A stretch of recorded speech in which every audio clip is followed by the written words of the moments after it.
Thank you all for joining us this afternoon. I'm Professor Dennis Wilder from the School of Foreign Service Asian Studies program.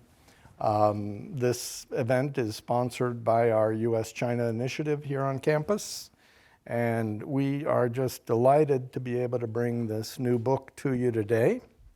As my own students here on campus know, I have been obsessed with the People's Liberation Army since I was at Chinese University of Hong Kong as a junior back in the 18th century. These people have the same disease as I have, although they are not in advanced stages as I am. First of all, let me introduce Phil Saunders.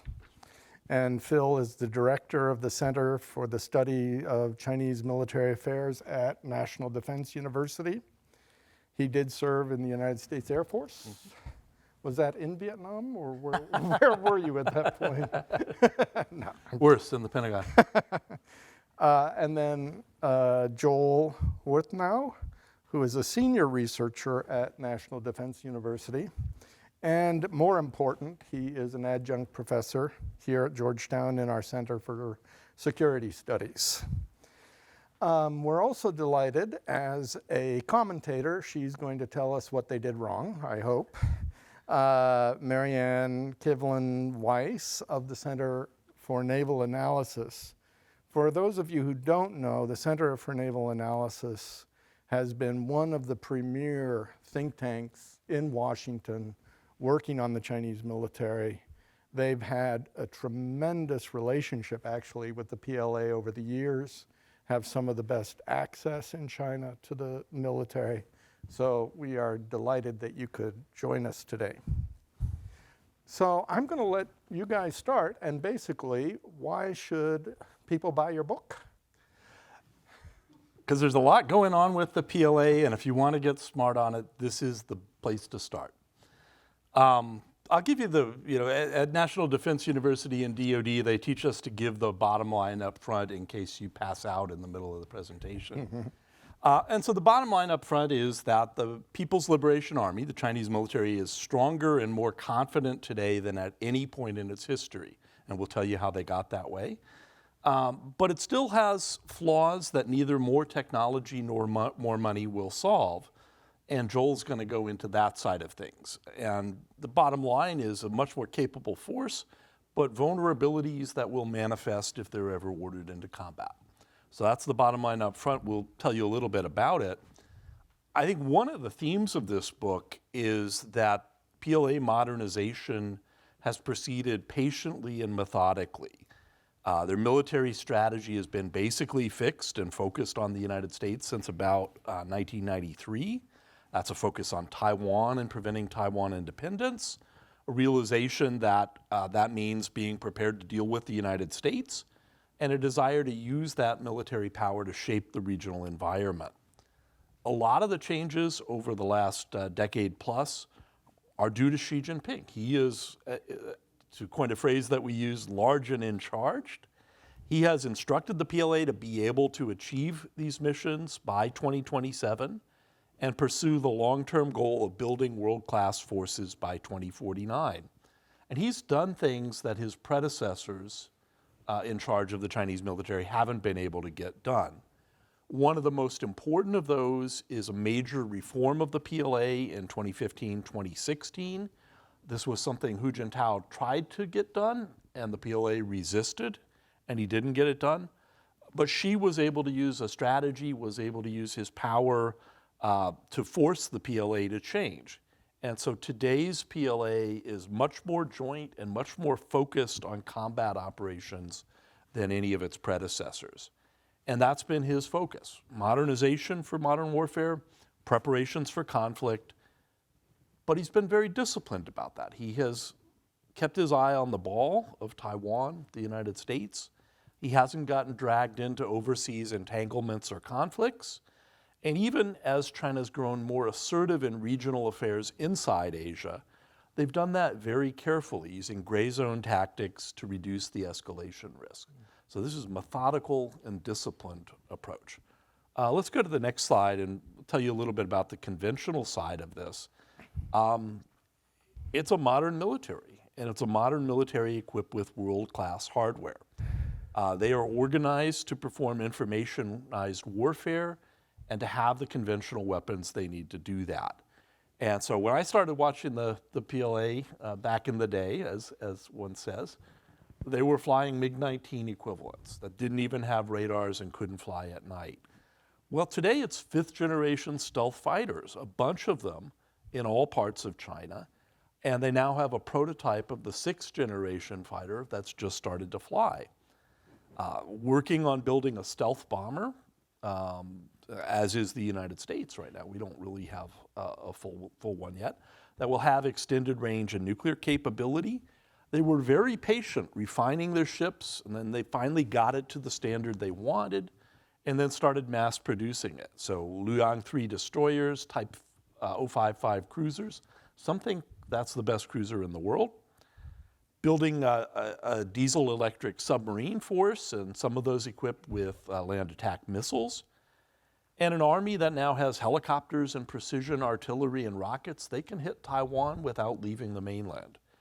So big changes here. One of the biggest things is long-range precision missiles, which they can fire from all kinds of platforms a long way with high accuracy. And some of those have hypersonic glide vehicles that can penetrate missile defenses. So it's a much more potent and capable military than it used to be. I have to interject. Yeah. You said back in the day, at CIA, those of us working on China back around 1980, we would call it the largest antique army in the world. And this is quite different. The first time I saw a PLA fighter was in 1992, and I was getting on a plane, and somebody said, "Can you believe we used to be afraid of these guys?" Well, maybe not in 1992, but today it's a much different story. It really is. So I've kind of told you the conventional side. That's not all that's going on. China thinks about strategic warfare in terms not just of nuclear systems, but strategic systems kind of broadly defined. That said, there's a lot going on in the nuclear force. If we looked at it at the turn of the decade, about 200 deployed warheads. Today it's more than 600, with a projection of more than 1,000 by 2030. So that's a huge, unprecedented expansion of their nuclear force. It's not just numbers, it's going from being mainly a ground-based force to having a sea-based leg of the triad and working on getting an air-based leg up and running. Not quite there yet, but working on it. It's also changed operationally. So now you regularly have ICBMs and SSBNs on nuclear alert most of the time. And there's a shift underway to what they call a launch on warning posture, where if they detect an inbound missile, they want to be ready to shoot before it lands. And that's a much more demanding thing for a nuclear force. But it's not just nuclear. When we say strategic, it's not just nuclear. That also includes very sophisticated offensive cyber capabilities. And 20 years ago, they had not very sophisticated, but still pretty effective offensive cyber. Today, they are inside major US telecoms networks, and it's hard to find them and it's hard to eradicate them. They know the US military is dependent on space assets for communications, for intelligence, and they've invested in anti-space weapons of a whole variety to target those assets. And yet at the same time, they're investing in electronic warfare, advanced intelligence, because they want to have that ability to find an adversary and strike them. And so I think this is a fundamental shift, that if you have a future US-China conflict, it's certainly going to involve elements of space and cyber warfare, and there will be the risk of escalation to the nuclear level. And that has to affect how US policymakers think about things and how the US military fights. Make one more, go ahead and go. Are they spending themselves into the ground? I think this is in some ways a worrisome thing. No, they're not. They have a significant military budget that's gone up pretty rapidly. They're now at about $450 billion if you include all the things that are not part of the official budget. And maybe some advantages from purchasing power parity because it's cheaper to hire Chinese labor. That's about as much as all the other militaries in Asia spend. It still lags way behind what the US spends, But the difference is the U.S. is a global military, and the PLA is primarily concentrated within the Indo-Pacific. And so if you look at that, it's a relatively low defense burden. They are modernizing rapidly, but they're not going all out, I think is the point. There's more headroom here. Right now, spending a little over 2% of GDP, but they could raise that more if they had to before getting to a U.S. level of defense burden. One of the other points about this patient approach is, when we started looking at this in detail, the modernization in the 90s, they were buying things from Russia. Now the Chinese defense industry has the capability to produce modern, pretty close to state-of-the-art systems. And so they've been able to wait for the Chinese defense industry to catch up to produce high-quality stuff. It's not been a crash program, let's buy whatever we can from the Russians because we need it now. And they've been able to do that because they haven't fought wars. They've been focused on this modernization. You look at other parts of the defense industry, largest global shipbuilding industry, largest drone industry, serial production of their key military aircraft and ships. Although we will see over time, as you build that out to a larger force, you start paying more for maintenance, you start paying more for operations, so it starts to become a drag on the budget. And then finally, you look at people, yes, there is a baby bust emerging in China, but that is not going to affect their manpower given the large population base, the ability to conscript labor when they need it. The main thing they have is they want high quality technical expertise, and they have to compete with the civilian sector for that. So it's a military that's made a lot of progress and has more room to grow. So I think, to explain kind of the background or the origin of this book, it was really essential that we had taught something about the PLA, including on this campus. I mean, I'm delighted to see a number of alumni of my PLA class. Dennis teaches about the PLA, Phil teaches, and some current students as well. So delighted to see you here. But I think it was essential that we go through this because otherwise this topic is dense, the PLA is Byzantine, it's opaque, you get into jargon, and it becomes almost impossible to explain this. And so what we try to do in the class is to give an overview that someone who is not a specialist on China or the PLA can digest and understand. And so what you have in this book is essentially the same sort of 12-week course that we would offer to our students here at Georgetown in 250 or so, hopefully not too jargon-intensive pages. So that's a little bit of the background of this. As part of our analysis, we're looking not only kind of at the strengths of the PLA, and they have a lot of strengths, the hardware, the money, the strategic leadership from Xi Jinping, but they do have some weaknesses. And I think, what we kind of settled on is that their weaknesses are not currently about hardware. You can't say they're the antiquated million-man army anymore. It's not about, they spend a lot. It's not about lack of a clear direction, I don't think. Really what we settled on was some of the organizational dynamics of the PLA. And this is where it becomes a bit distinct from our system, from the US. And so, one of the things that we talk about in the book is kind of the lack of trust.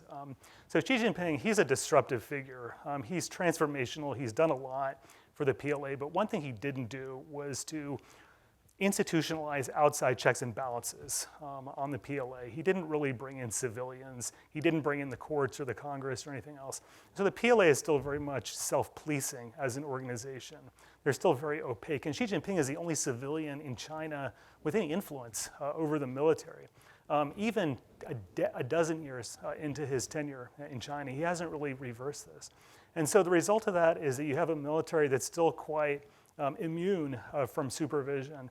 And because they're immune, they get away with a lot. They get away with a lot of corruption and people who are kind of doing their own things.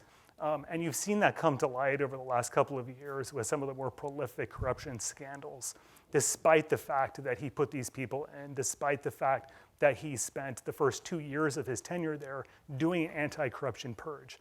So this is really endemic to the PLA. And so it creates questions really about trust. Not so much are they going to launch a coup, but are they spending money the right way? Are their people really confident? Are they informing him of the actual state of capabilities in the PLA? And because he hasn't institutionalized those checks and balances, I think the confidence factor there is really, really questionable for them. And so he's been disruptive, but he hasn't been transformational in this very fundamental sense. In addition, he really has changed the structure of the PLA. They are more joint. They're better organized, as Phil suggested. But there are some things that he didn't change. Because he feels as though control is a problem, his solution to that, other than the corruption purges, is to double down on the role of the party inside the PLA. So instead of going the direction of the Soviets back when they downgraded the political commissars back in World War II because it was inefficient, he said, no, we need these people more than ever. So we need dual leadership, we need party committees, and we need a lot of political indoctrination so the people in the PLA understand what their mission is, but more importantly, understand that the party needs to be absolutely in control of the military. And so this is a system that's very good for political control, but it's not well suited, it's not well optimized to modern warfare, in which you have to make quick decisions. You have to empower and trust individuals down throughout the chain of command to do bold things, to be mavericks, to be iconoclasts. And it's hard to make the case that in the PLA you really have mavericks or people willing to speak truth to power. So that's another issue that they face. Structurally, because they have had this kind of strategic discipline, this almost laser-like focus on the region with Taiwan kind of first among equals, they haven't done as much as a global military power. And so what you see here is a growing gap between the expansion of China's interests, the people that are abroad, the projects, but especially the need to import large amounts of critical resources from abroad with a very, very light footprint from the PLA globally. So this has been sort of the cost that they have accepted to be a regional dominant power. They've traded off being more of a global military. And so they don't have the same type of global logistics, global command and control. Boots on the ground in foreign countries, forward deployed forces, large iron mountains that would be relevant to fighting overseas. They haven't done any of that. They don't have foreign military alliances that bind them and that could enmesh them in foreign commitments. They do take steps to shape the environment, and I'll give credit to Phil. The graphic on the right there, that's not my work. That's really Phil's baby over the last 20 years to put this data together. But they are influential. If you talk about foreign military exchanges, and so they do this to shape the environment, to spread their message, to show that they are a force for good. But they don't have combat potential to any significant degree, or at least relative to the United States. So we would sort of describe them as a powerful regional military, but not as a global military powerhouse. But that's been a choice, not a necessary outcome. They've chosen to focus closer to home. So a couple of the implications of this book, I think first of all, the topic of the day, right, is what's the future hold for Taiwan? And it is, it's a dangerous circumstance. We do think that, they are in a strong position if they wanted to escalate what we would call gray zone coercion. They've been practicing, they've been demonstrating, even let's say rehearsing some of these kinds of capabilities. Xi Jinping has been a strong leader. He's given them this time frame to be capable by 2027 to launch, to be able to launch major combat operations against Taiwan. And we see almost on a weekly, if not monthly basis, new innovations of the PLA to solve some of the practical challenges that would be necessary to go to war with Taiwan, especially on the logistics side. They've made a lot of progress on that. They certainly have made progress in fielding the kinds of military capabilities that you would need to pin down US forces.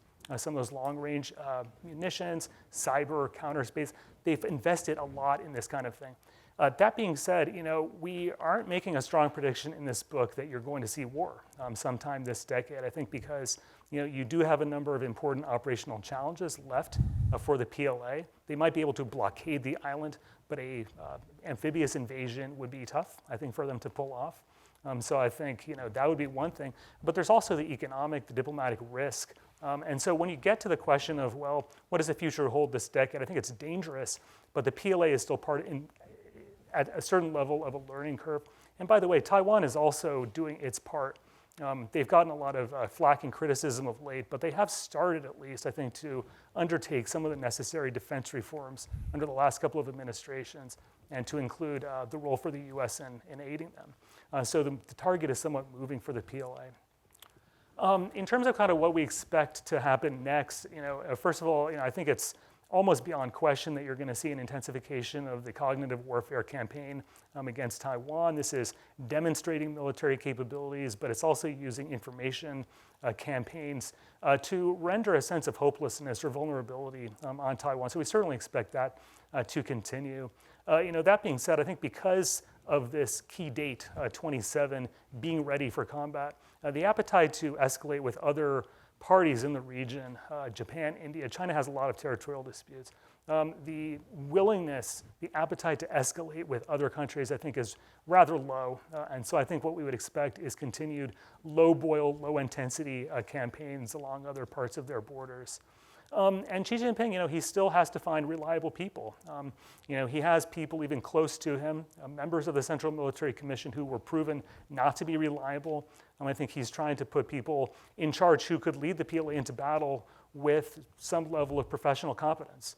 So I think that's an issue that he continues to sort of struggle with. Over the long term, we talk a lot about strategic competition with the United States, and he does have milestones that extend well beyond 2027, 2049 being the key one. And he says he wants the PLA to be world-class by then. I think, they're already quite world-class today in some respects. But I do think that, the military buildup will continue. They are leveraging very significant industrial capacity. The shipbuilding has gotten quite a lot of attention here in the United States. China vastly outclasses us in that and other areas. Military financing will continue as well. So I think, they are prepared for a longer strategic, competition with us. But whether or not, that evolves into open hostility, I think is, the future hasn't been written. It's contingent on how other things will shape up, to include things like, what does the situation across this Taiwan Strait look like? Has he actually solved that problem? If so, that's a lot of capacity he can use to go outwards. Where are we in our relations with China? Are we intensifying? Are we finding some sort of modus vivendi? That could be a really critical factor in whether or not they choose to increase. And they certainly can increase defense spending if they wanted to, as Phil suggested. And also the state of the PRC economy, the state of the leadership transition eventually within China as well. But that being said, I think where we conclude in the book is that the problems that are kind of inhibiting the PLA are not ones that you can easily buy or innovate your way out of. It's these sort of endemic features. The people, do they have the requisite skills and professionalism? Is the organization going to be adaptable to modern conflict, but also remain a Leninist military? Will the civilians trust what the PLA is telling them? And ultimately, we're in Xi Jinping's era right now. We won't always be so. There will be a transition, but will his successor even have the same degree of confidence that even Xi has been unable to attain today? And so what does that transition look like? And so our long-term prognosis, I think, is worrisome in a sense, but also has a lot of contingencies sort of built into it. And so that's kind of where we end up the book. I think, the worst thing the PLA would do for its modernization would be to blunder into a kind of unnecessary conflict. So far, they've been restrained. And if you ask yourself the question, why haven't they gone to war since 1979? This is a choice, but part of the reason I think for that is because they wanted to have the context to strengthen their military to be in a much more favorable position in the future. And so if they were to go to war in 2027 or a year or two beyond that, they would sacrifice a lot of their longer term modernization goals. And I think that would be a huge blunder for them. And so I think that's kind of where we end the book. Fantastic. A lot of ground. Marianne, what would you say? All right. Well, thank you, and thank you for this opportunity to be here at Georgetown. We have many Georgetown alum that work at CNA, but I've actually never been in this library before, and so I'm grateful for the opportunity.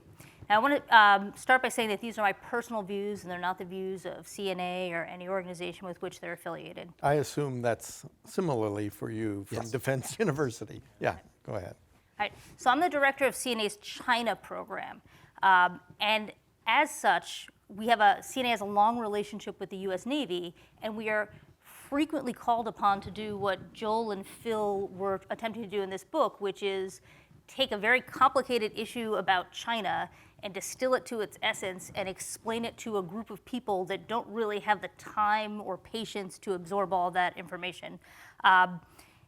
And when I try and talk about my job to other people, I say that we try and teach the Navy about China, and the Navy tries to teach us about ships, and there's a fair amount of resistance on both sides, but eventually we get where we need to be. So when I read Phil and Joel's book, I really had in mind the question of, will this be an answer, a solution to the problem that keeps being put before us of, hey, just give me something I can absorb quickly that I can take home or bring on an airplane that will tell me what I need to know. I think the timing for this book is fantastic because whenever you have a change in administration, there's going to be a new crop of people that are coming into their offices that are going to want to get smart very quickly on a topic, and this book is a great contribution.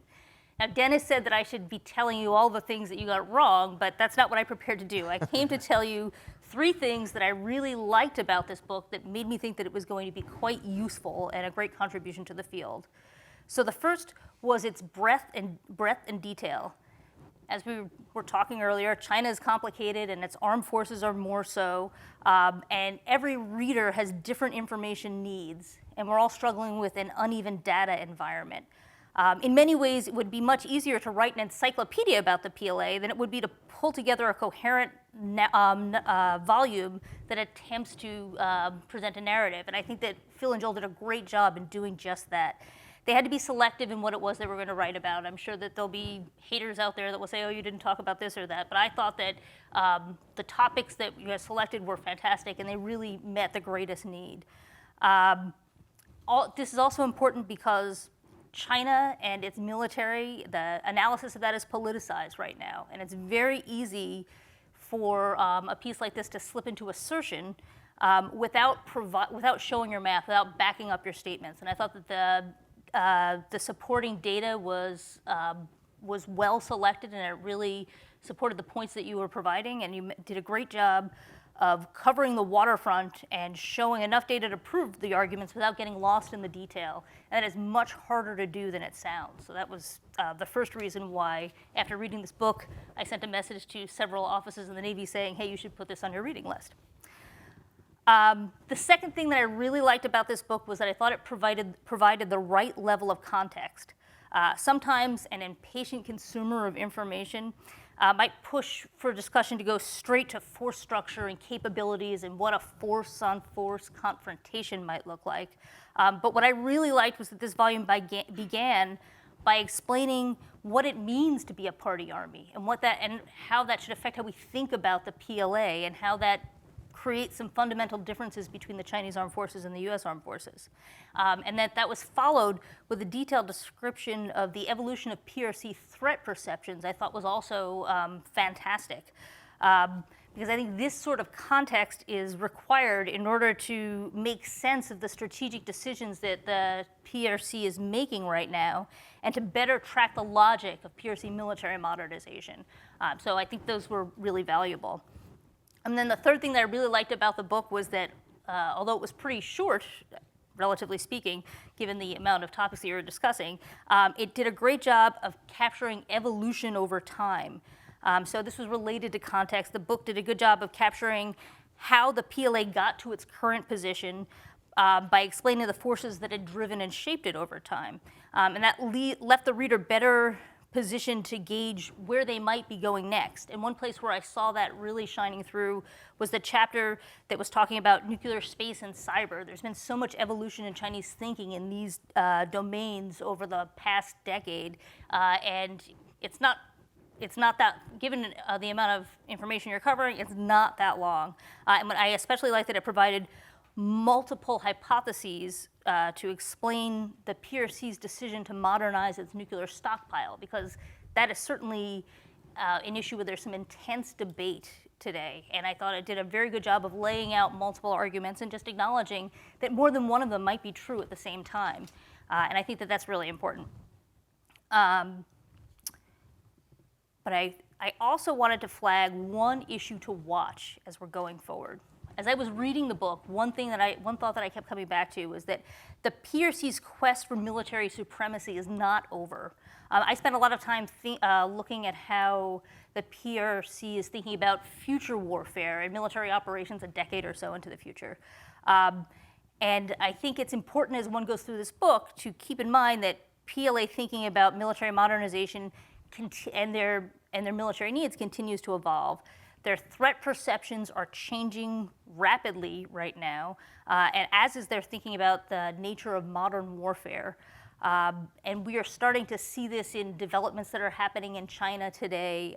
Xi Jinping has started with increasing frequency to refer to what he calls the 3 big changes that will affect the very mechanism that allows a nation to achieve victory in warfare. And the 3 big changes are changes in technology, changes in the nature of warfare, by which he's really talking about how that technology will be applied in warfare and what that means for the structure of militaries in the future. And then changes in their adversaries, both in their adversaries' capabilities and what adversaries are willing to do in a modern campaign. So what these changes will mean for future updates of this book remains to be seen. But one thing that I'm very heartened by is seeing all of these students here attending this session and wondering who in this audience will be the next one to write an update on this book. Excellent. Thank you, Marianne. That was great. I want to turn this into a seminar in a minute, but I'm going to take my prerogative and ask a couple of questions. The first one is the question that I get from students all the time, which is we now have an explosion of articles, material out there on the PLA, written by all sorts of people, some more perhaps expert on the PLA than others. And then you get the tweets and you get all of this kind of social media. How do you separate out the wheat from the chaff? And I want all 3 of you to kind of give your answer to that question. I mean, part of it, what we tried to do in this book is provide a baseline to do that. So this is a good starting point for what is out there, or what you need to know to interpret new developments. So have a good starting point is thing 1. I look at what the sources are, and the OSD China Mill Power Report, for all, sometimes I have frustrations with it, but I know it's built on a base of facts. Right. And so if I'm looking for hardware things, I know that's going to be pretty good. And that's put out once a year. Put out once by a the year Pentagon. By the Pentagon. It's actually congressionally mandated. It is. Right. It is. But then I will look, what is somebody else bringing to the fight? Are they doing original analysis of imagery? And there's been some very interesting things that have happened there that have advanced kind of what we know in the public domain. Do they have their own inside connections with the PLA? That's been harder and harder to do, especially during the pandemic. I know our ties, our ability to meet with the PLA has been constrained because of that. Or are they bringing new evidence or new analytic approaches to really get at this? And there's been some really good stuff looking at the technology side or using advanced kind of analytic techniques to try to understand better what's going on inside China and how that affects the PLA. So I'm looking for people who bring something new and evidence-based to the debate. So for those of you who are my students now or used to be, you'll know that I often start class by just kind of going through things that are going on with the PLA currently in the news. And the purpose of the exercise is not just to say this is what's happening, it's to understand how did we know that is happening. And so the follow-up question I usually ask is, how did you learn that? Where did you see this news? And often it comes down to, well, it turns out I saw something in the South China Morning Post, and then we get into a discussion of, well, what was the purpose of that article? Was it to inform you about something that's actually happened? Do you think they might have been trying to influence you? What's the timing? I think with this kind of a book project, what you don't want to do is to be overly kind of myopic with your sources. I think you want to try to cast a wider net.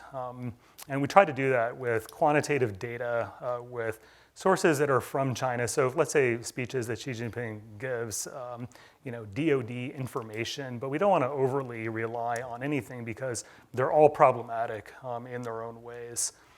We also have a problem right now in that access to information from China related to the military or otherwise is becoming more complicated. And part of the complication is that, sources that we used to view as very good, Chinese military journals, for example, it's just harder to get them. access to Chinese military officers who we used to talk to is complicated now. Not impossible, but complicated. And then you have the opposite problem of too much data. So vast amounts of social media data and how to make any possible sense of this. And so as analysts, I think we have to wrestle with that. I mean, I will give a nod because I worked with Marianne at CNA for a few years back then, but one of the most important things I learned was be very, very skeptical of any piece of information and ask, where did this come from? Is it authoritative? On whose authority is this being written, and so on. And so I think that was priceless education. And so we try to do that in the book. We try to caveat our sources and not overly rely on anything. But as a casual consumer, I would just say, let the buyer beware, especially if it's from some voice on social media. Just be very, very cautious about what they're telling you. Before I go to you, let me dig a little deeper. We always see a gentleman named Colonel Zhou Bo being quoted as a PLA expert from Beijing. When you read his material, how do you kind of look at it? What do you take from it? Yeah, so he's a senior colonel. He has written some op-eds, and some of them have been published in the New York Times, for example. Usually he's a colonel from the PLA, as if he's writing as a PLA colonel and not as a professional propagandist. And no, I mean, I take it as he is a mouthpiece, not as an official mouthpiece. But as someone who is potentially saying things with a bit of license to influence debates that are happening in the United States.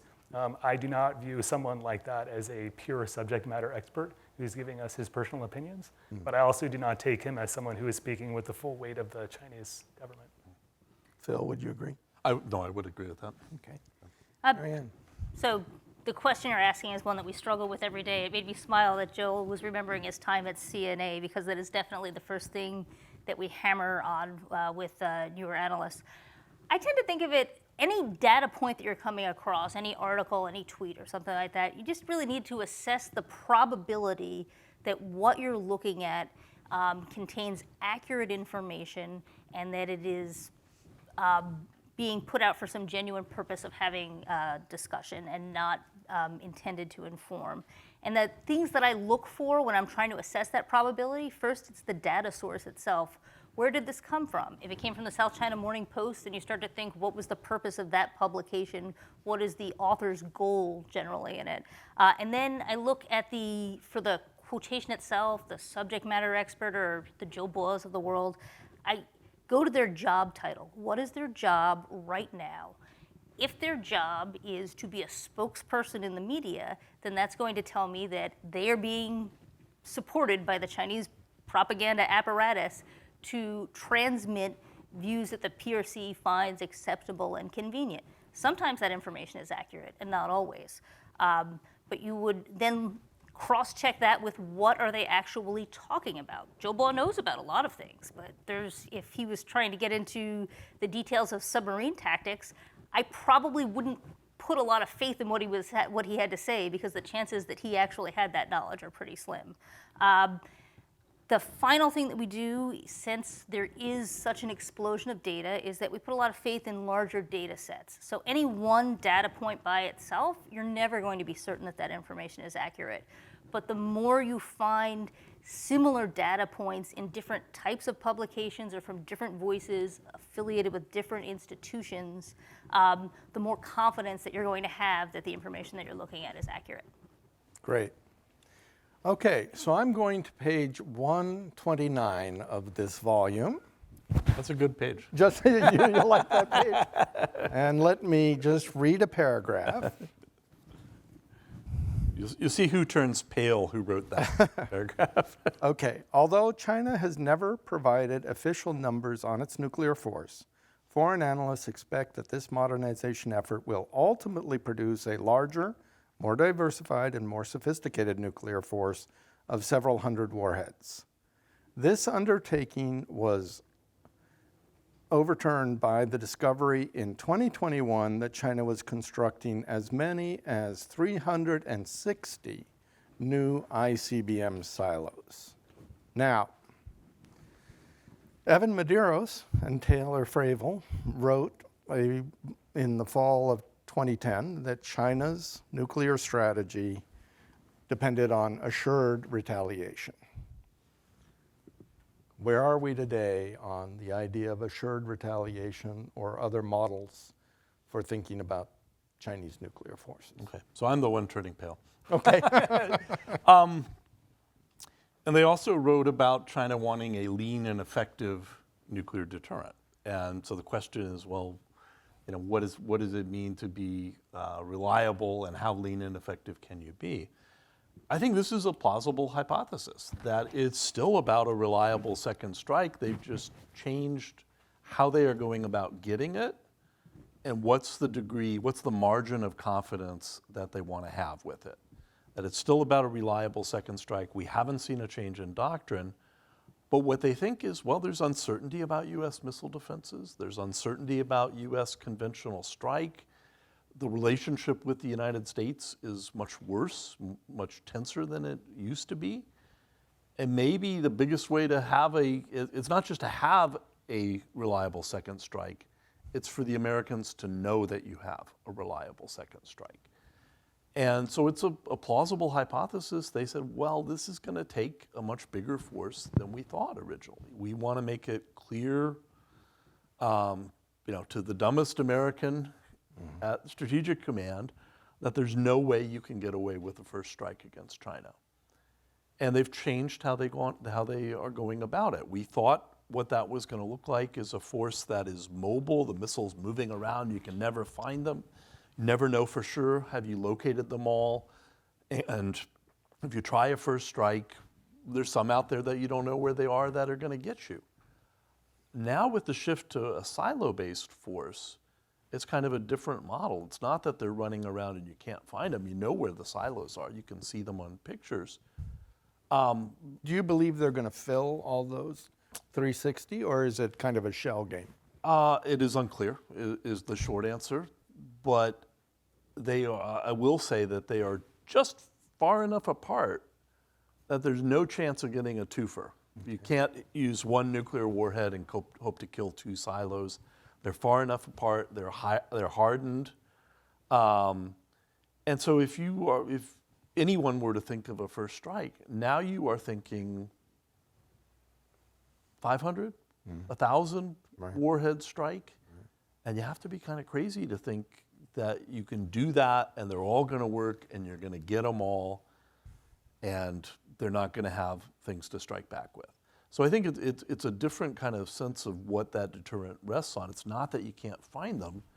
It's the only way you could even think about trying it is a massive first strike, and you can't be confident you'll get them all, and you have to expect some will survive and come back at you. And if you've launched a massive first strike, you're going to get what you deserve from that. So I think it is plausible this is still about a reliable second strike. They just have changed how they're going about getting it and the margin of confidence that they want to have.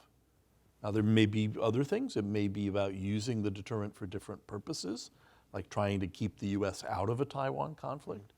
It may be partly about prestige. You find these hints that talk about nuclear forces commensurate with China's status. What is China's status? Number one economy in the world. It's a superpower. Why should that be a force that's less than the U.S. or the Russian forces? So you can't, I think, credibly, and they haven't given us any hints.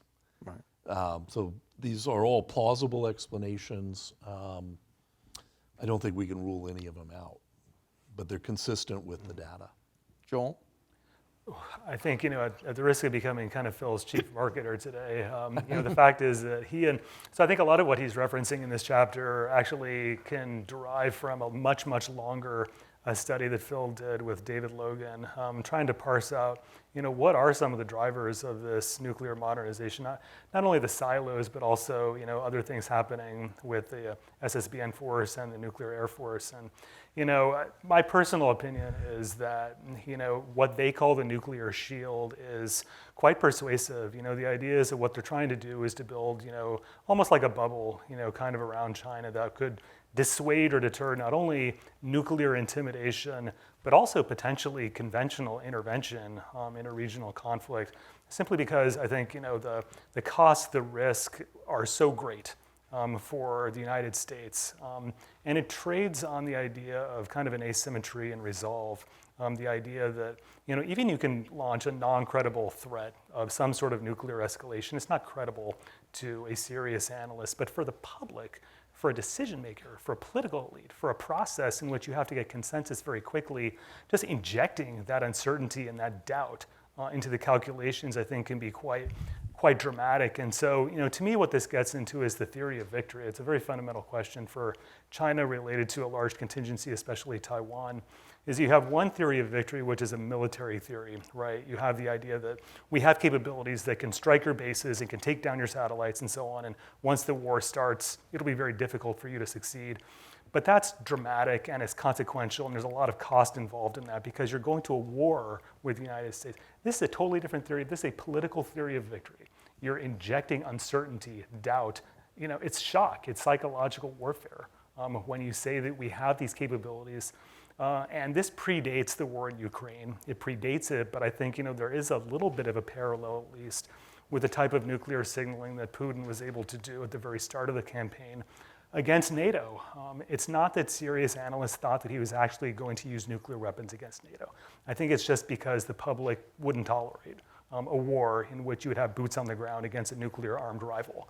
And he was able to deploy those nuclear signalings at the right time, in the right format, and not have to deal with NATO boots on the ground, so far at least, in Ukraine, or planes over the skies and so on.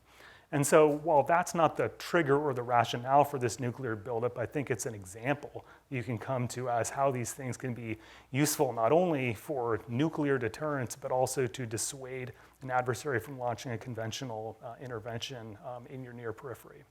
And Dennis, you were involved in watching the 95-96 crisis. I was. And at that point, the PLA had a much smaller nuclear force. Yeah. But at least my understanding of the U.S.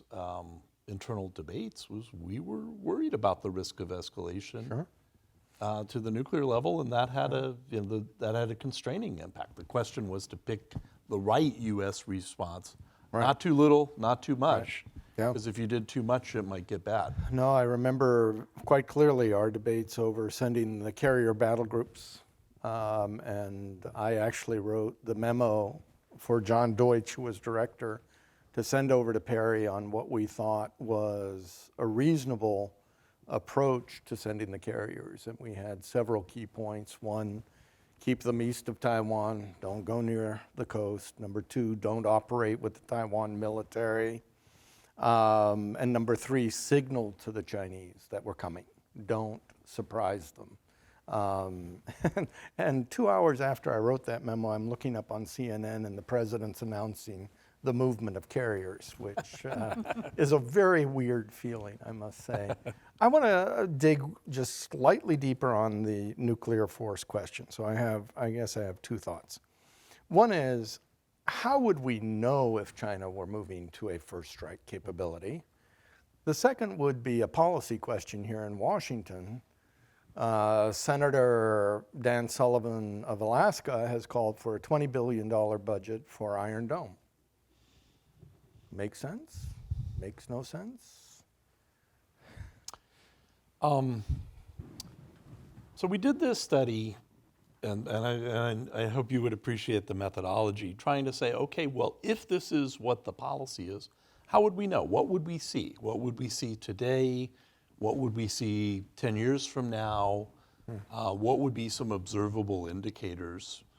And David and I did this all at the unclassified level, and then I sat down with the intelligence community and he went through it at a classified level, which was That's interesting, fun conversation.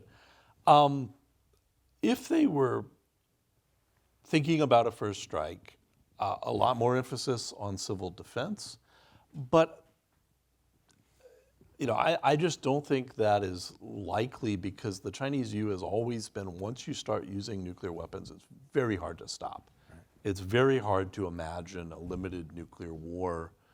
It's very hard to maintain escalation control once you have used that first nuclear weapon. And that's partly why the threat to escalate to the nuclear level they view as having such salience, that nobody wants to go there. Right. And if you go there, it's in a really bad place. So I'm not so thinking that they would think about kind of a massive first strike against the continental United States.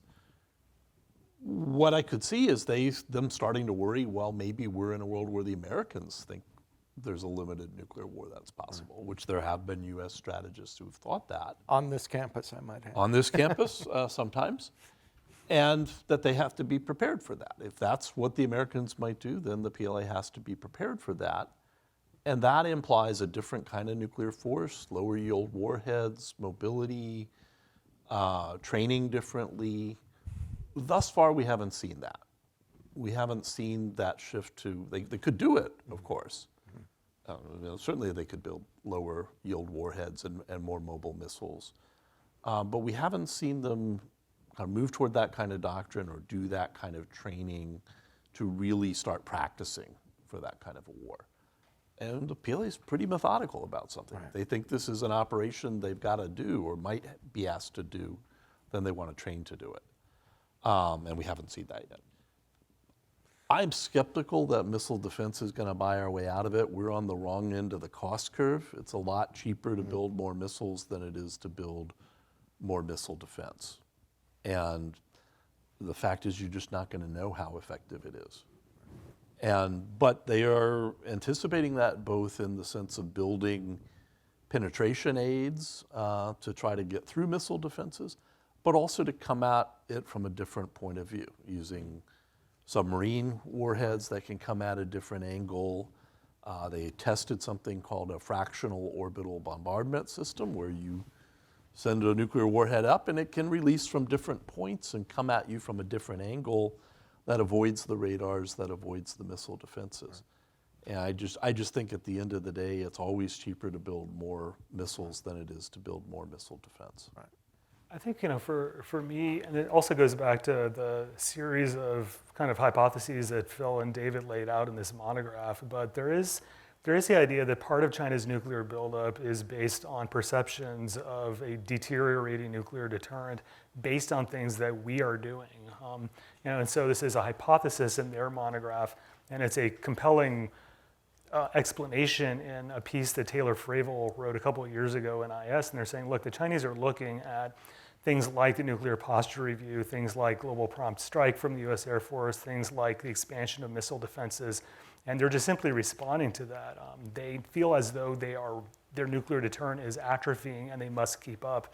And so if that explanation is correct, clearly one of the implications of an Iron Dome concept would be an even larger, much rapid and more accelerated nuclear buildup on China, because they feel as though they must do that. I think we know that they are very sensitive to anything related to either theater or national ballistic missile defenses, whether it's, look at THAAD in 2017 or, look at the debates that go back to the 1990s.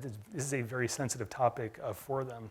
THAAD in 2017 was the deployment to was, South Korea. Yeah. I mean, anything missile defense related, but they regarded that as an incipient challenge to their nuclear deterrent capabilities, even though it wasn't designed as such.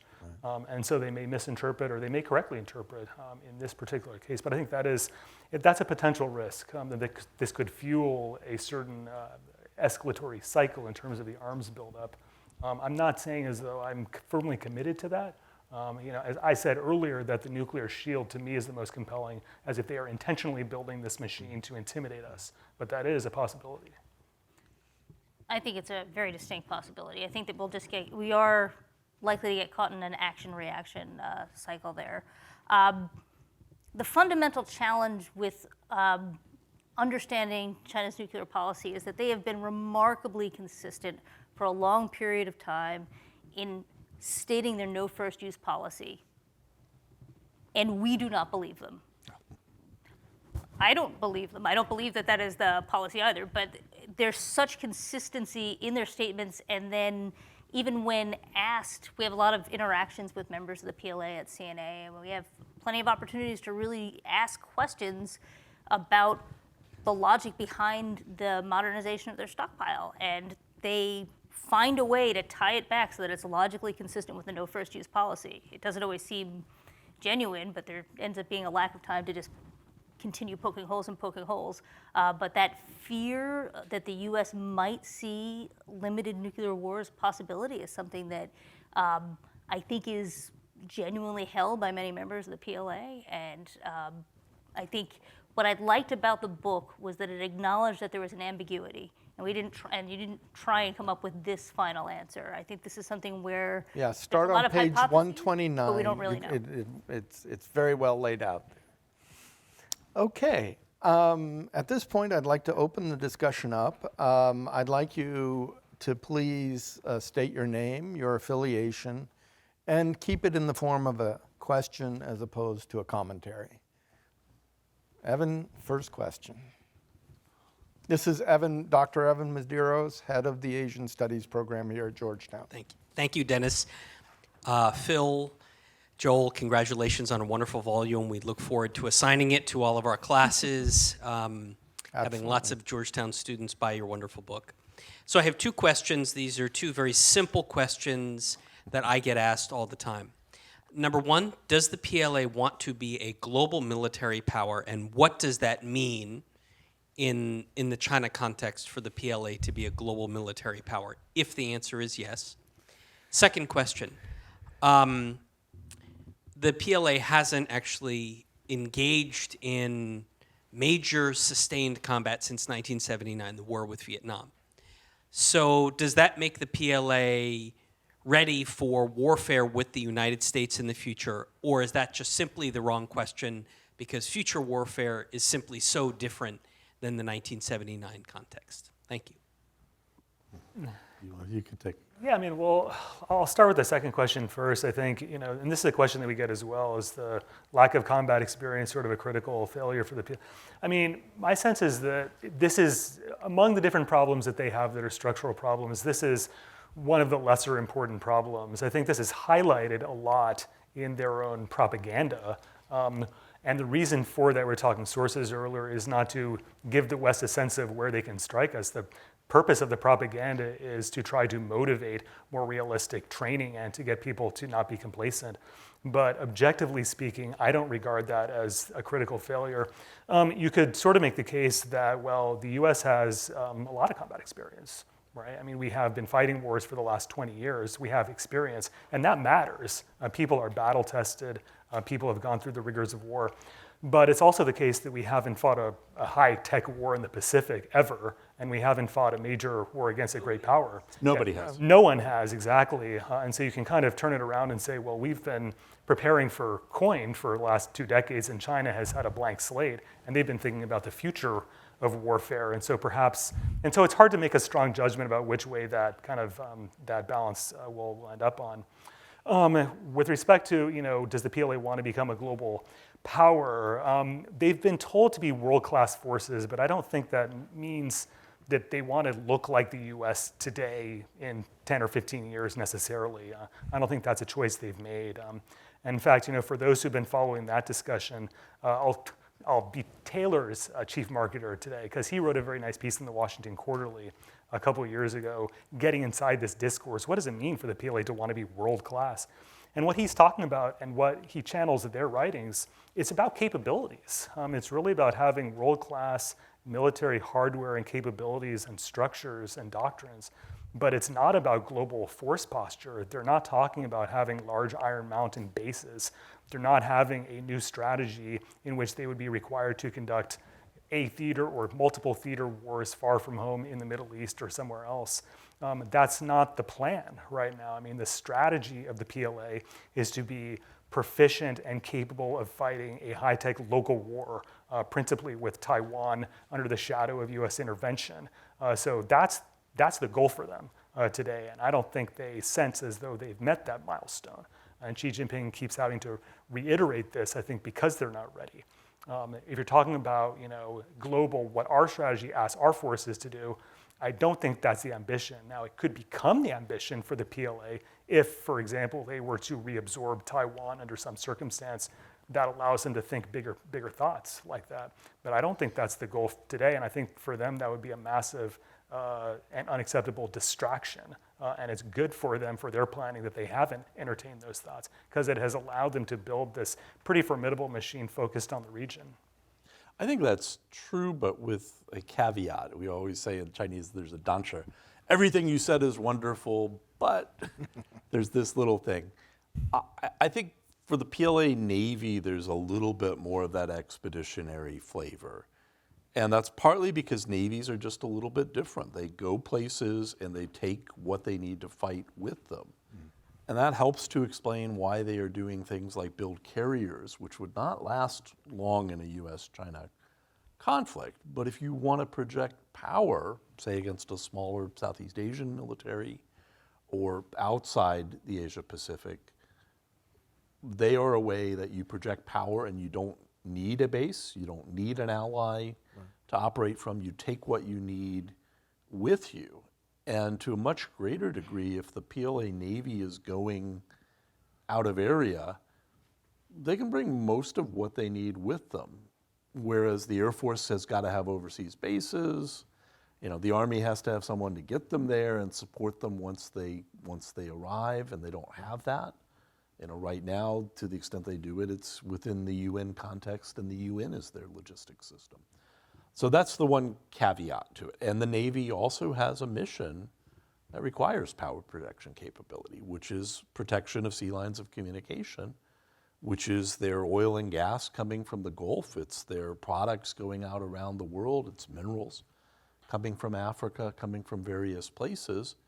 And right now that's all happening at the pleasure of the US Navy, which is one force out there that could potentially cut it off. So I think they have to be a little bit worried and a little bit thinking about that, and maybe a little more interested in building some of that long-range capability in the future. In that regard, Phil, I find these trilateral exercises between the Russian, Iranian, and Chinese Navy rather intriguing. They're small, but it's sort of interesting from a symbolic point of view. Well, I think you put your finger on it, symbolic. This is a separate line of analysis we're doing that we're putting the finishing touches on, which is trying to look at some of these combined exercises and say how much military content is there and how much political signaling, and to look at them separately. And if it's a little bit of military content and a lot of political signaling, well, that's a bluff. That's symbolically important, but not that military important. Or conversely, if it's a lot of military content and they're downplaying it, that's maybe reason to get alarmed.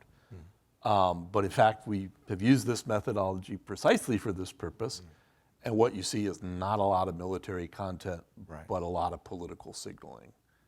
So it's useful to be able to disentangle those two things. Whereas some of the exercises with the Russians are more militarily significant. Okay. Marianne, did you have anything to add? No. All right. We're going to let the South China Morning Post have the next question. Congratulations on the book. Oh, thank you. Yes, congratulations on the book, and I can guarantee you no one at the SCMP's U.S. Bureau is getting talking points from Beijing, if I may. Anyway, I wanted to ask, I know this isn't a subject of the research for your book, but given all of the changes we've seen in the new administration, can any of you give us your thoughts on what is your take on how the military leadership in Beijing is taking what I would call some lack of clarity in the way that the new administration is thinking about the Taiwan Strait? And what I mean by that is, like, for example, folks like Bridge Colby, who have really pushed for redirection of resources away from the Middle East and more toward Taiwan. On the one hand, on the other hand, you've got President Trump himself, who has signaled a lot of, how should we say, perhaps a transactional approach with Taiwan. In the comments about, quote, they stole our chip industry and issues like that. Anyway, just overall, if any of you could talk to us about how the PLA might be receiving this and processing it. Thank you. I want to be really careful about this. It's too early to tell, is the short answer. That you have a lot of different voices on China. There's not the full China team in place at the Department of Defense. Bridge Colby has been nominated. He's had his hearing, but I don't think there's a vote yet. No. And they It's haven't coming out of committee, it looks like, in the next couple of days. and haven't named the next 2 layers down, which are the key Asia policymakers. So I just think it's too early to tell where exactly the administration will come out on these things. There's a lot of concern about China. There's a lot of capability focused on China. And I think that's what the PLA is more focused on right now. Okay, great. Let's get a student here. How about you? Hi, thanks so much for hosting this talk today. My name is Lei Nishataka. I'm a student at the Masters of Science in Foreign Service. I wanted to ask about the no first use policy. I'm curious on why, well, you mentioned that some people, some policymakers in America believe it and some don't, but I was wondering how China perceives deterrence and strategic stability differently compared to the US that incentivizes them to have a no first use policy. Well, we could spend all day on this. So first I'll refer you to, I think, a very good article that David Logan recently published on Chinese views of strategic stability in international security that I think does a good job of laying this out. And that it's not just a technical matter of force levels or things like that. They're also looking at what does the bilateral relationship look like. They're also looking at political factors within the region. And I think David's absolutely right on that it's not just kind of doing math on numbers. It's in the context of what's the relationship and what are the risks that come from that. And I think he's dead on with that. With respect to no first use, this is partly because when China, they announced this policy right after they did their first nuclear test. And I think they felt they could not afford to be without nuclear weapons. What others have, we must have as well. But they didn't want to be seen as provocative or warmongering. They wanted to set themselves apart from the Soviet Union, with whom they were estranged, and the United States at that time. And so the no first use doctrine was a way of saying, yes, we have nuclear weapons, but you don't need to worry about them because we're never going to use them against you. And so it's a political statement. The reality, though, is when you get into a crisis, there's a lot of good reasons not to use them, but there's some good reasons to hint that you might use them. And certainly having played an exercise or two as Red, and I know, Dennis, you've done that too, it's a very useful thing to do, to bring out the retired PLA person who says, well, we hope Japan doesn't make it necessary for us to think about escalation options. And that's a way of, in Brad Roberts' phrase, casting a nuclear shadow. And it's a really useful thing to do because it makes everybody in Japan get very nervous about this. So I think there's a lot of incentive to do that, or at least hint that you might do it. And that tends to call the no first use strategy into doubt.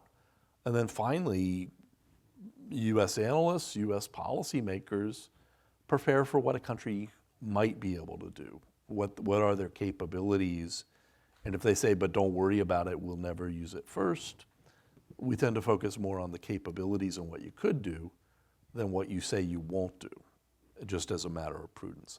And so that's the reason I think there's a lot of skepticism, along with, as I said, instances where there's a crisis and you see Chinese retired generals hinting, well, we are a nuclear power, we have a nuclear capability, and you've got to treat us differently and be more cautious because of that.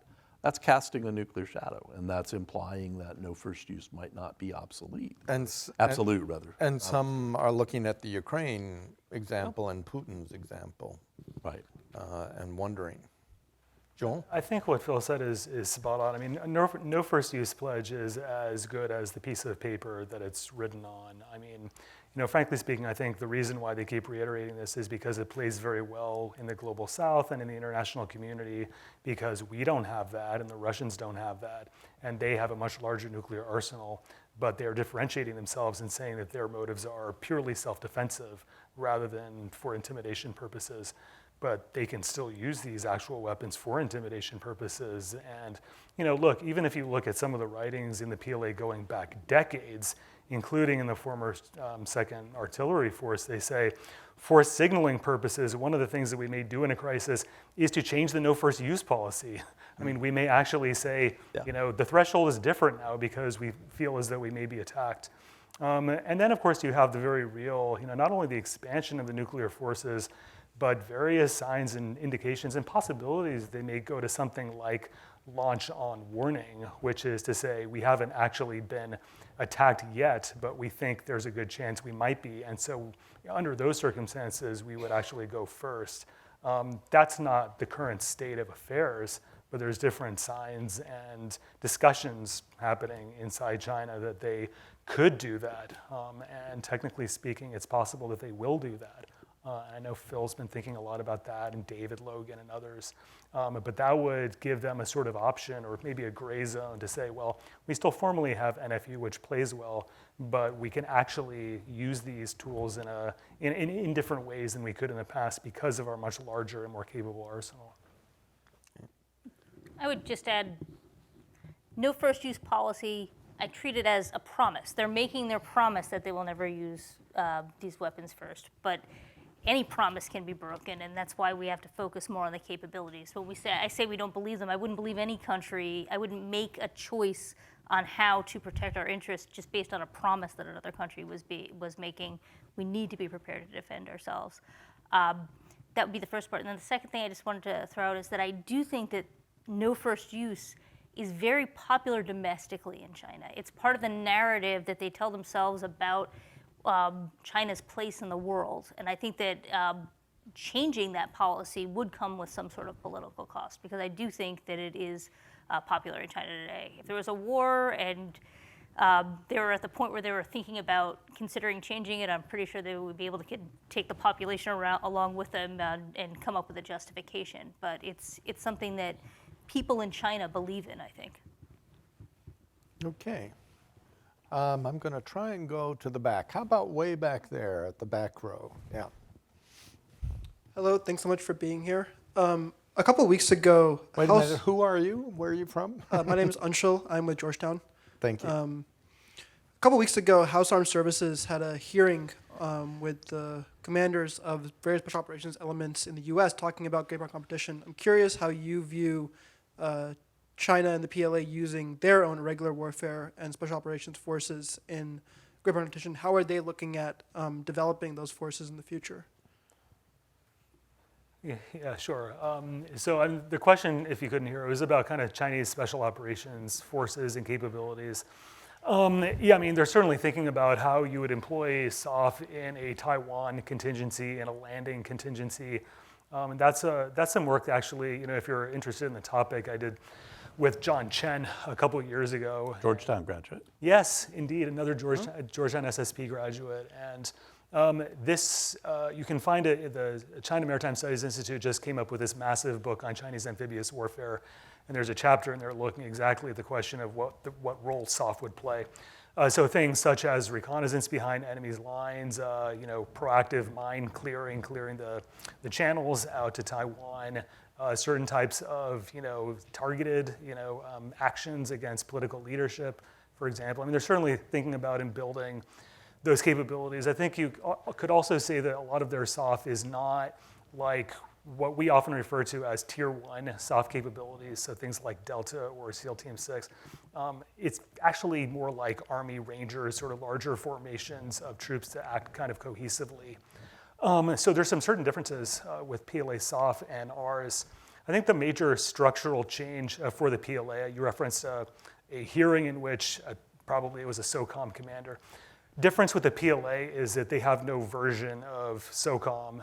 There's no functional combatant command in China like SOCOM. So it's all kind of bits and pieces, pockets of excellence within the different services. And so if you're asking how could they merge those and act jointly across the different services and with other branches of the services to do something like, let's say, the Bin Laden raid, which was extremely joint, took Tier 1 capabilities to execute it. My view is that the PLA doesn't have the ability to do those types of missions. That being said, they would be quite essential in the opening phases of any large campaign against Taiwan. Yeah, right here. Thanks for Wait a minute, hold on, get your mic here. Yeah, thanks for talking to us. My name's Rozier. I'm from MSB and SFS, grad student. So my question is, so we've been talking a lot about competition.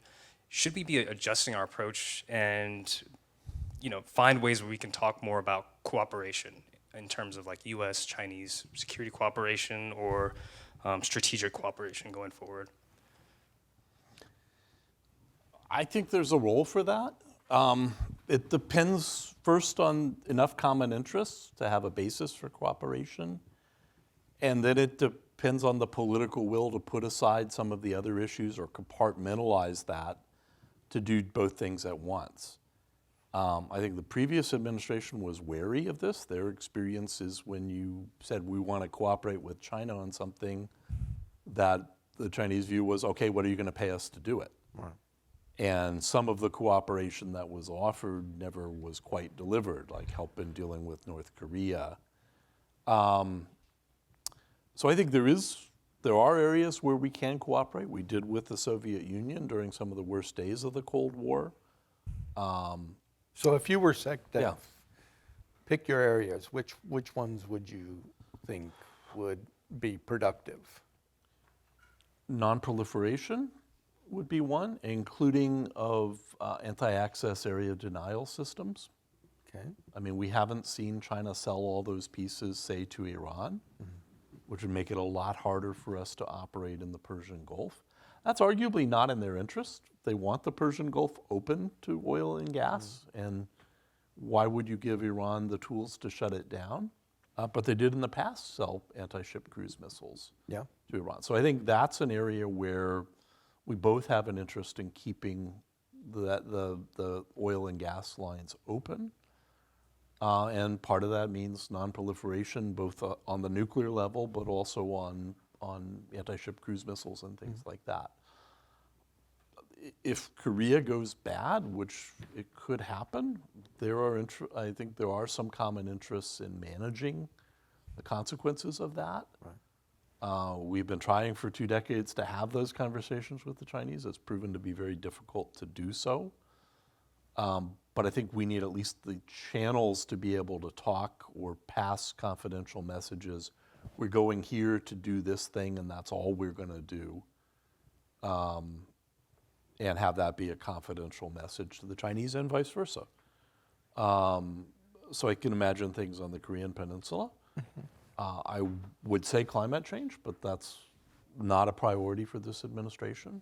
It was a priority for the last administration to try to get cooperation with China on that. But it didn't deflect them from strategic competition, which I would say was the dominant trend. And then, a range of things dealing with terrorism, those types of issues, those non-traditional security issues as well. But even that's going to be hard. You say, well, we have an interest in cooperating on infectious disease or terrorism or things like that. But that's part of the U.S.-China competition. Who can help third parties better prepare for that? And the Chinese are offering stuff to help third parties prepare for it, and we're offering stuff. So I said sort of tongue-in-cheek, gosh, this was before the Obama administration, so it must have been around 2012, that we might see a competition, U.S.-China competition over cooperation. And I think that's not impossible, where you see both of us dealing with third parties and saying, we can help you more. And that makes it hard for us to work together. Joel, what's your wish list? Yeah, I mean, I think any kind of those forms of cooperation will be very, very difficult to pull off in the current environment. One, because any kind of practical cooperation with the PLA will immediately raise the question of what are they going to learn from you in the cooperation. And there's a lot of sensitivity that you're going to do kind of tactical, operational level engagements. They're going to learn something, and that's worse. And then the second thing would be, what does that look like to an audience, to a political audience? You're sort of almost, giving them a reward, and yet they're doing bad behavior in the South China Sea, et cetera. And so it looks as though you're rewarding that. So actual cooperation, as though we had back in the Obama administration, I think is unlikely. I think where you're going to engage with them is in terms of lowering the temperature so that we can try to avoid risks, miscalculations, accidents, And there, I think you can talk conventional and strategic. My opinion is that there's actually potentially more opportunities, productive opportunities to talk strategic level issues with the PLA, the PRC. So that could include things such as we recently have had with nuclear decision making. Should we or should we not have artificial intelligence make some of those decisions? That was actually a productive conversation. There is an appetite, I think, from China to talk about things like rules of the road in counter space targeting, cyber. And the reason is because they have a common interest. They understand that a miscalculation or escalation in those strategic domains could have devastating consequences for their economy. On the conventional side, what you often hear is that they won't talk to you or they won't really talk to you because perhaps the consequences are smaller. I think there's actually a greater benefit to not picking up the proverbial phone because you look tough. You look as though you're not coming up with some sort of deal in front of an aggressive American, aggressor, right? And so you can afford not to pick up the phone, but the consequences are narrow. Let's say there's a collision or something, that's terrible, but that's not strategic. That's something bad that's happened, and you can resolve it eventually. And so I think when many folks, Kurt Campbell being one of them, says, well, they never pick up the phone, that is true, because they feel maybe they don't need to pick up the phone.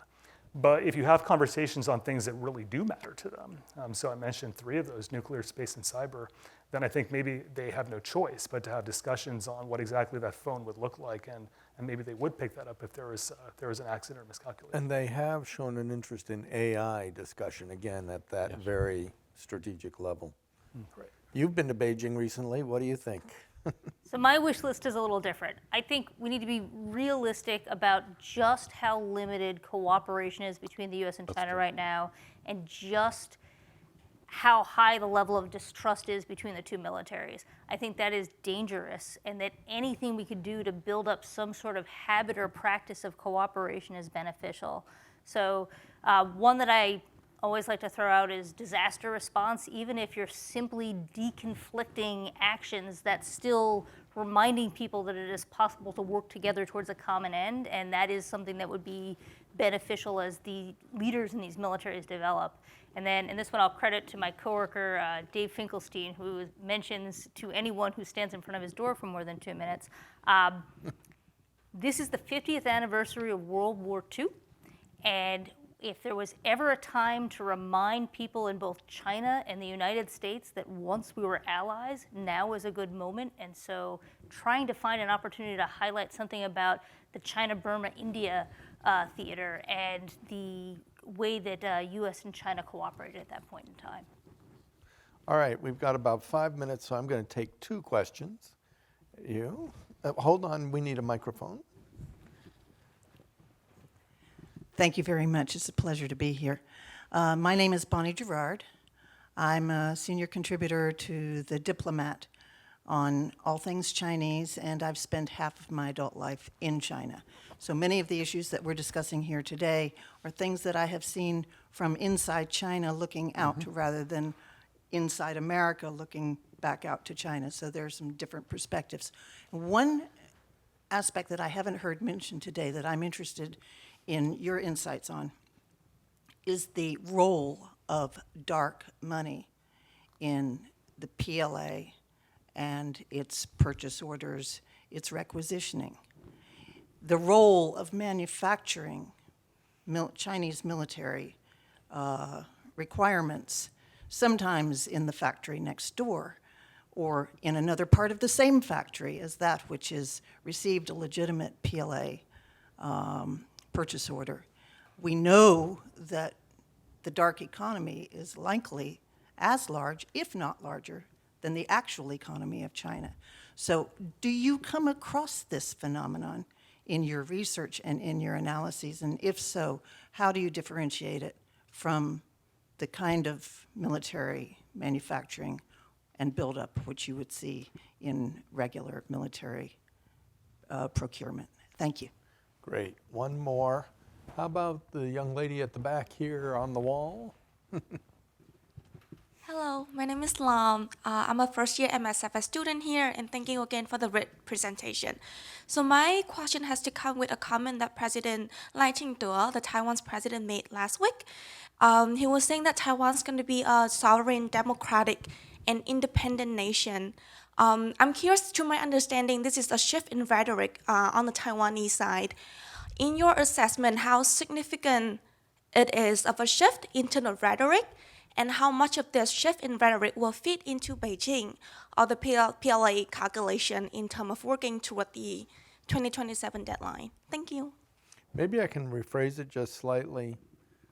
What is going to send Beijing over the edge in terms of Lai Ching-de's behavior?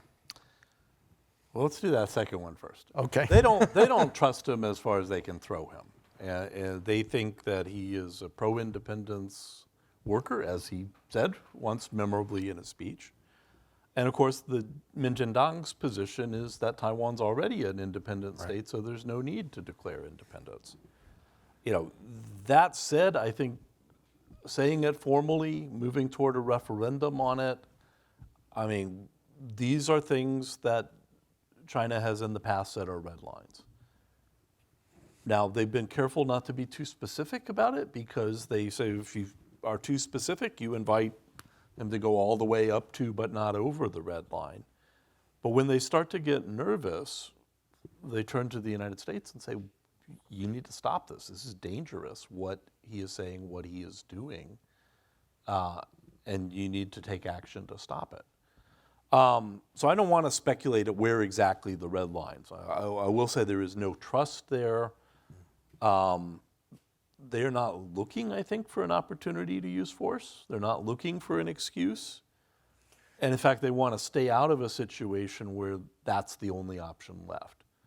So I think as they get more and more nervous, they will turn to Washington and say, you really need to get your guy back inside the box. Which I'm not saying that Washington can do that, but I'm saying this is the Chinese perception that, if the U.S. says don't do it, that Taiwan won't do it.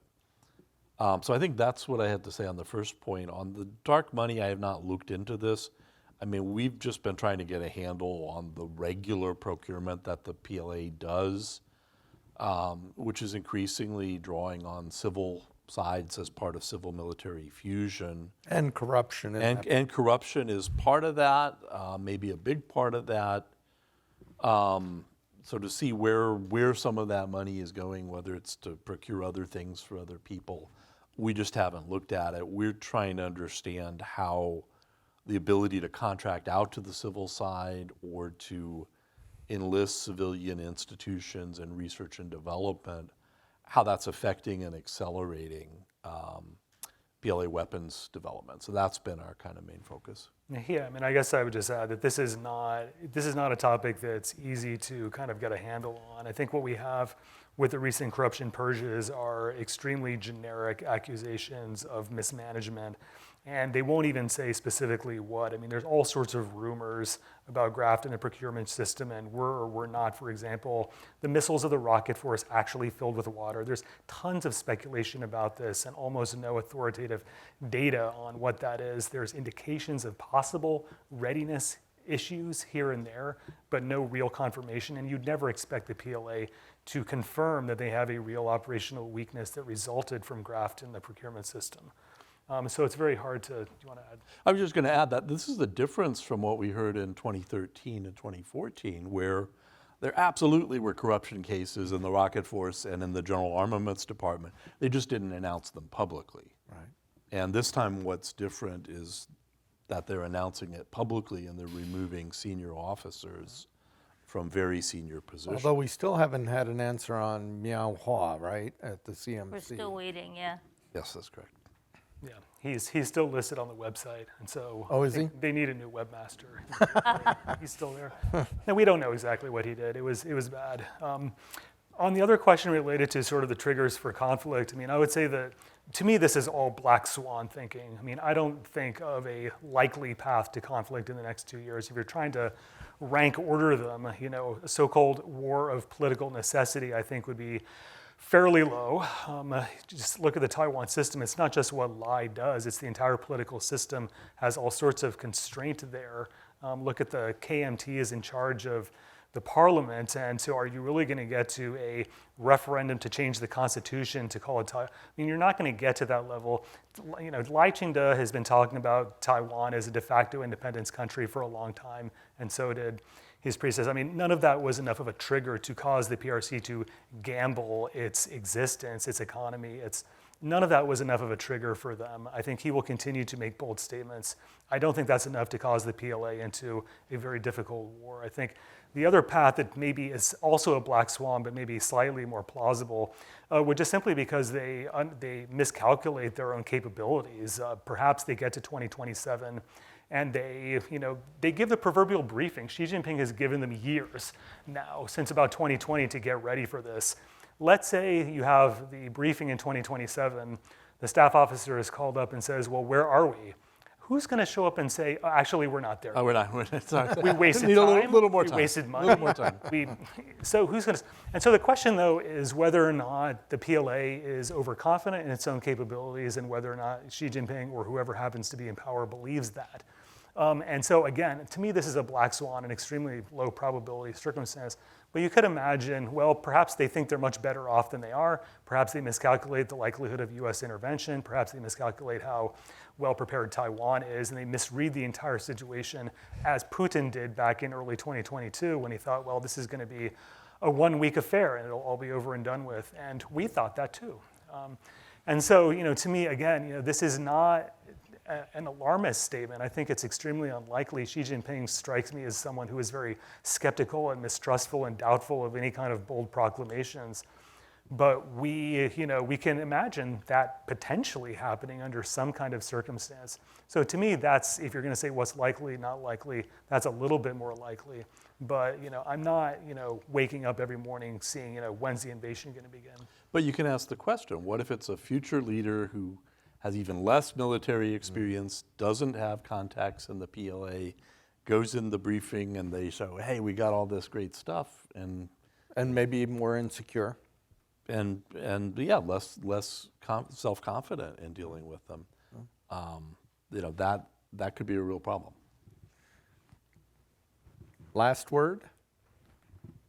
Well, that's a burden. I think the situation is dangerous. I think that the possibility of miscalculation exists in all three capitals. That has been the case for some time, but I think that changes in administration in Taipei and in Washington have given Beijing more reasons to try and recalculate where they think they are on their path. I don't think anyone wants to see this conflict, and I don't think any nation thinks it's in their interest right now. I don't even really buy that there's a 2027 deadline where the situation needs to be resolved. But I think that there are many possibilities for miscalculation, especially since, as you alluded to, the PRC does not trust Lai. And so in some cases, I wonder whether for that first statement that you were asking about, were they angry but not surprised, and so they were prepared with how to respond to it?